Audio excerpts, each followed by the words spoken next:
बांगलादेशमध्ये हिंदू धर्मीय तरुणाला जिवंत जाळल्याप्रकरणी आणि तेथे हिंदूंवर होत असलेल्या अत्याचाराविरोधात विश्व हिंदू परिषद आणि बजरंग दलातर्फे मालवणात भरड नाका येथे हिंदू बांधव भगिनींनी एकत्र येत बांगलादेश विरोधात घोषणाबाजी करत निषेध नोंदवला। बांगलादेश मुर्दाबाद, भारत माता की जय, वंदे मातरम, घराघरातून करा पुकार, हिंदुत्वाचा जय जयकार अशा घोषणा यावेळेस देताना बांगलादेशचा झेंडा पायदळी तुडवत तो जाळण्यात आला। बांगलादेशमध्ये हिंदू धर्मीय सुरक्षित नसून त्यांच्यावर अत्याचार होत आहेत।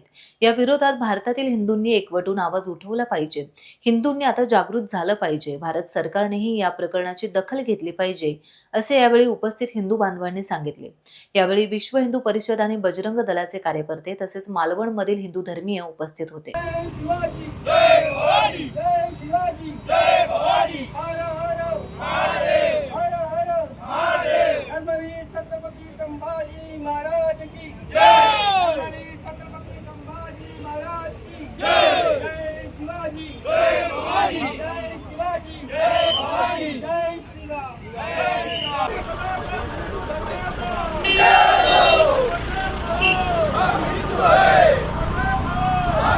टाइम्स डिजिटलला लाईक करा, शेअर करा, सबस्क्राईब करा आणि बेल आयकॉन दाबायला विसरू नका। Times digital.